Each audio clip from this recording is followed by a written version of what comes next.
2021년입니다. 너무 궁금했고 밤잠을 설치기 시작했죠. 왜? 필기 합격은 엄청 잘하셨는데요. 실기가 어떻게 나올 것인가 얼마나 궁금했습니까? 또 우리는 항상 이런 생각을 하죠. 여러분 초등학교 다닐 때 내일 소풍을 간다며 어젯밤에 잠을 잘 수가 없었습니다. 저도 항상 새로운 시험이 나올 때마다 궁금해서 잠을 설치고 있습니다.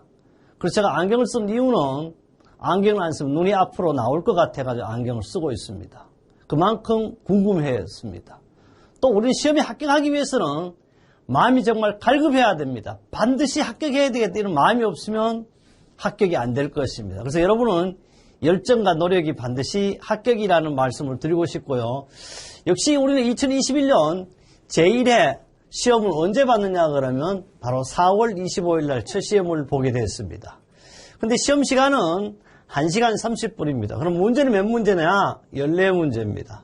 또 그뿐 아니죠. 배점 몇 점이냐? 60점입니다. 그래서 60점을 맞기 위해서 1시간 30분 동안 여러분 혼을 바쳐야만이 60점 중에 60점을 맞을 수가 있습니다. 역시 본 문제는요. 실제 똑같은 문제가 아닙니다. 왜? 똑같은 문제를 공개하지 않으니까 우리 정말 여러분보다 합격하신 선배들이 기억한 내용을 우리 저자들이 수십 번 아니 어쩌면 수백 번 검토해서 거의 99.9%에 가깝게 만든 문제입니다. 그래서 실제 문제와 동일하지 않을 수 있다는 걸 꼭 아시고 한번 문제를 풀어보겠습니다. 1번입니다. 1번은요. 제가 언제든지 확실히 시험에 나올 거라고 이렇게 생각을 했습니다. 또 여러분한테 강조도 했고요. 산업안전보건법 시행규칙에 따라서 우리 여기도 알아들어요. 산업안전보건법은요. 법, 영, 규칙. 규칙 중에는요. 시행규칙도 있지만은 안전과 보건기준에 관한 규칙이 있죠. 그래서 법은 뭡니까? 반드시 우리는 국회에 통과해야 되는 거고 영은 대통령령을 말하고 요 규칙들은 누구의 영이에요? 노동부, 고용노동부 장관의 영이 되겠습니다. 그럼 우리는 최소한 장관의 영, 장관이 쉽게 말하면 시행할 수 있는 그런 시행 규칙까지입니다. 그래서 이 안전관리자를요, 바로 어디에? 시행 규칙에 따라서, 바로 시행 규칙, 고용노동부 장관 영에 따라서 안전관리자를 정수 이상으로 증원하거나 또는 그분을 교체 임명할 수 있는 사유 3가지를 쓰셨는데 이 사유는 산업안전보건법 시행규칙 제12조에 안전관리장의 증원이라든지 교체 임명 명령은 4가지가 있습니다. 그럼 여러분 4가지 다 쓰냐? 4가지 다 쓰셔도 괜찮습니다. 그러나 제가 여기서 채점은 바로 3가지밖에 안 합니다. 그래서 정답과 오답에 다 그럼 여러분 중요한 게 이거 있어요. 실제 4가지를 썼는데 2번이 혹시 틀리게 썼다. 그럼 몇 번? 4번은 맞게 썼어요. 그러면 채점을 안 해줘요. 그래서 반드시 3가지 쓰시라 그러면 3가지만 써야 된다. 왜? 4번째부터는 정답과 오답에 관계없이 채점 자체를 하지 않습니다. 그럼 한번 보죠. 우리는 시행규칙 바로 112조에 의한 안전보건관리자를 또는 안전을 증원하거나 교체할 때 임명할 수 있는 사유는 해당 사업장 연간 제휴율이 같은 업종은 평균 제휴율의 2배 이상인 사업장, 2배 이상인 경우입니다. 특히 이 전체적으로 이 문제같이 다 써라 이렇게 나올 수도 있지만 안전관리자를 증원하거나 교체할 때 갈로 속에 들어갈 내용을 쓰시오 이렇게도 나오니까요. 그 다음에 중대재해가 연간 2건 이상 발생하는 경우입니다. 어떤 분이 그럽니다. 중대재해가 연간 3건이라는 이거는 2020년 7월 1일 이전이에요. 그러니까 6월 30일까지는 3건으로 되어 있습니다. 지금 현재는 바로 2건이라는 걸 꼭 아셔야 됩니다. 관리자가 질병이나 그 밖의 사유로 몇 개월, 3개월 이상 직무를 수행할 수 없게 된 경우 하학적 인자로 인한 직업성 질환 연간 3명 이상 발생하는 경우입니다. 그러니까 건수는 몇 건?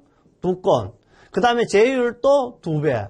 나머지는요. 사람에 관계되는 건 몇 개월?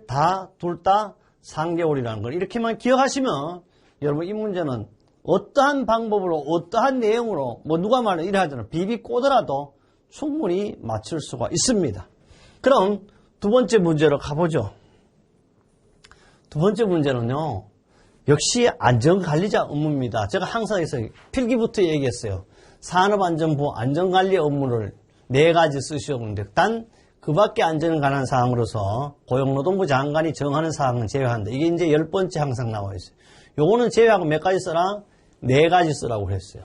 그러면 사실 이걸 우선 생각해 봐야 돼요. 이걸 전체적으로 기억한다는. 그럼 여러분 시험에도 어떻게 해요? 아무리 많이 써도 4가지 이상 안 나온다는 걸 알아야 돼요. 그럼 우선 위험성 평가에 관한 보자 및 지도 조언, 그 다음 사업장 순회 점검 지도 및 조치 건의, 그 다음 뭐요? 업무 수행 내용의 기록 유지입니다. 또 하나 이제 찾아봐야죠. 4개니까 뭐 이렇게 하면 거의 이제는 비슷한 것 같지만 그래도 나은 것이 있어요. 이런 것들요. 산업재해에 관한 통계 유지 관리 분석을 위한 보자 및 지도 조언. 요령이라기보다는요. 우선 제가 작성한다면 9번을 제1번으로 작성을 할 거고 그 다음 2번, 그 다음에 5번, 7번 이런 순서로 4가지 쓰시면 좋겠어요. 왜? 항상 답을 쓸 때는 확실하고 자신 있는 것부터 쓴다. 먼저 전체적으로 한번 보겠습니다. 안전관리자 업무는요. 산업안전보건위원회 또는 노사협의체에서 심의 의결한 업무와 해당 사업장 안전보건관리 규정 및 취업규칙에서 정한 직무가 바로 안전관리자의 업무입니다. 두 번째는 위험성 평가에 관한 역시 보자 및 지도 조언도 누구의 업무다? 안전관리자 업무입니다. 안전인증 대상 기계 등과 자율안전 확인 대상 기계 등 구입 시 적격품 선정에 관한 역시 보자 및 지도 조언도 누가 해야 돼? 안전관리자입니다. 해당 사업장 안전교육계획의 수립이라든지 안전교육 실시에 관한 역시 보자 및 지도 조언입니다. 이것도 안전관리자 업무입니다. 사업장의 순회점검 및 지도 및 조치의 건의. 6번째, 산업재해 발생 원인 조사 및 분석 및 재발 방지를 위한 기술적 보자 및 지도 조언입니다. 그 다음 7번째, 산업재해에 관한 통계 유지 및 관리 분석을 위한 보자 및 지도 조언. 8번째, 법 또는 법에 따른 명령으로 정한 안전에 관한 사항을 이행에 관한 역시 보자 및 지도 조언. 마지막으로 업무 수행 내용의 기록 유지입니다. 그래서 한 번 더 강조한다면 가급적이면 조금 노력을 덜 들일 수 있죠. 짧은 것만 이렇게 순서로 기억했으면 좋겠어요. 이 내용이 역시 바로 시행령 제18조 안전관리자 업무입니다. 그 시행령이라는 누구령이라고 그랬어요? 바로 대통령령이 되겠습니다. 역시 2021 1회에요.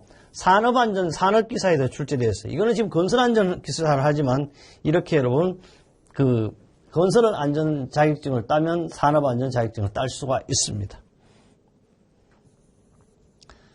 그 다음에요, 이제 그 3번째 문제를 한번 보겠습니다. 3번째 문제는 산업안전보건법령상 안전교육 시간에 관련하여 관론에 알맞는 숫자를 쓰시오. 제가 바로 1번에서도 강조했습니다. 그래서 사무직은요, 매 분기 몇 시간이야? 그러면 3시간 이상 교육을 해야 돼. 반드시 항상 교육에는 이상 일하는 것이 붙는다는 꼭 알아야 그럼 3시간 이하나 3시간 미만 하면 안 되지만 반드시 3시간보다 더 많이 해도 괜찮다. 공부도 마찬가지죠. 여러분이 더 많이 하셔서 괜찮아요. 일용 근로자 채용 시 몇 시간이요? 일용 근로자는요, 채용할 때 1시간 매요. 그러면 우리 일반 그 제조업에 근무하는 사람 몇 시간 해야 돼? 역시 8시간 교육을 받아야 됩니다. 그 다음 건설업 기초안전보험 교육은 역시 몇 시간? 4시간 이상이 되겠어요. 3일수사 이렇게 하면. 이런 내용은요, 우리 산업안전보건법 시행규칙 별표 안전보건교육과정의 교육시간입니다. 지금까지 1번, 2번, 3번 해봤죠. 다 어디에 있는 문제다? 산업안전보건법입니다. 그래서요, 여러분 필기 때도 제가 항상 강조했지만 산업안전보건법을 꼭 잘 알아야 돼요. 앞으로 여러분 시험 칠 때도 마찬가지예요. 왜 법을 많이 출제하느냐? 그 이유는 학문적인 거는요, 학자들이 여러 간의 논의가 가능한 문제, 또 논의를 해서 이것도 답해 주십시오 하죠.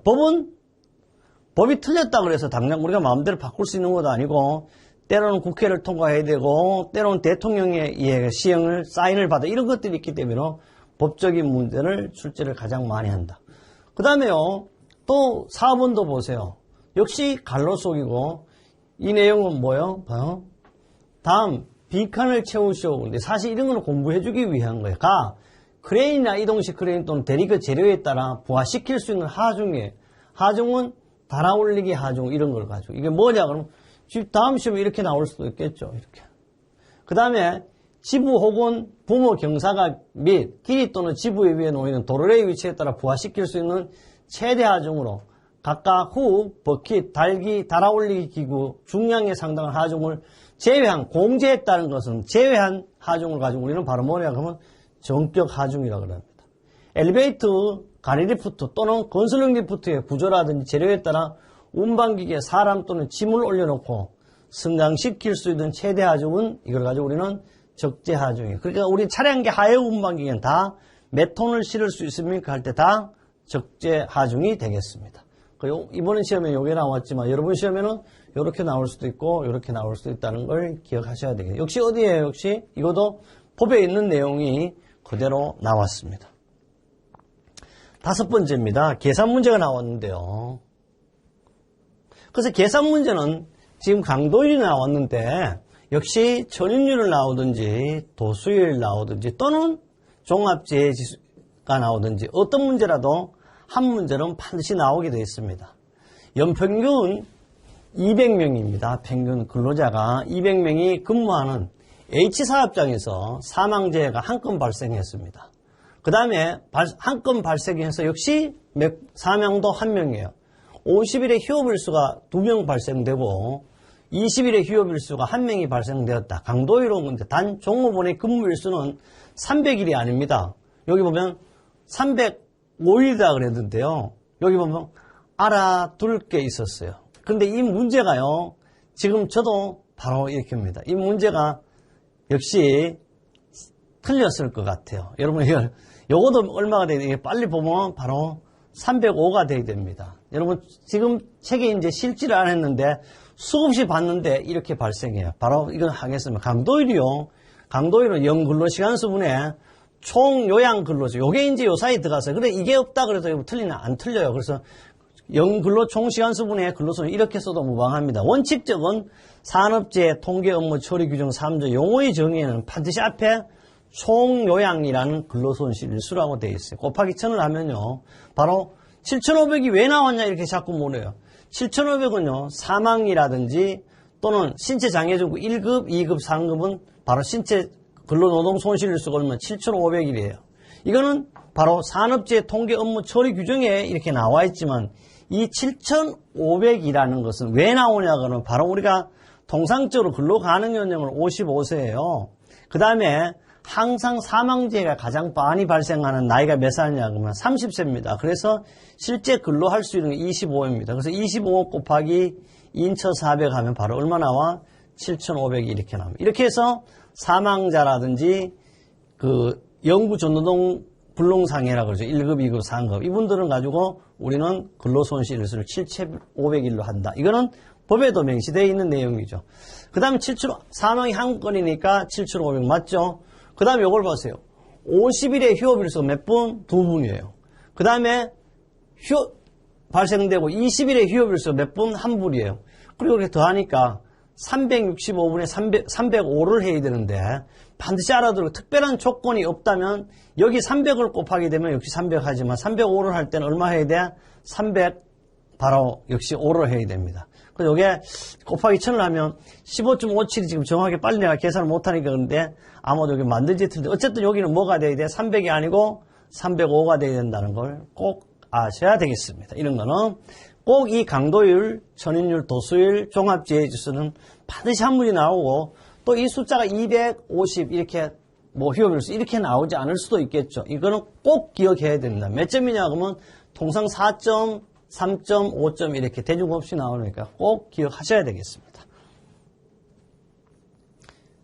6번째요. 이런 것에서 혼돈인데요. 이동식 크레인의 종류를 3가지 쓰라고 그랬어요. 이동식 크레인이라는 것은요. 바로 뭐냐 하면 우리는 대개 고정되어 있는 걸 가지고 그냥 크레인인 거랍니다. 예를 든다면 천정 크레인, 그 다음에 타워 크레인 이런 거는 고정식이잖아요. 움직이기만 하는 거, 움직이는 거. 이걸 이동식 크레인이라고 하는데 이동식 크레인의 종류는요. 바로 3가지가 명시가 되어 있어요. 크롤러 크레인입니다. 크롤러라는 말은 우리는 바퀴 자체가 이렇게 탱크 바퀴 같은 게 철제로 이렇게 되어 있는 거 가지고 크롤러 크레인이라고. 이게 이제 움직이기 위해서 뭐가 있어야 다? 바로 바퀴가 있어야 되는 거죠. 트럭 크레인은 뭐요? 트럭에 싣고 다니는 크레인을 트럭 크레인이라고 합니다. 그 다음에 휠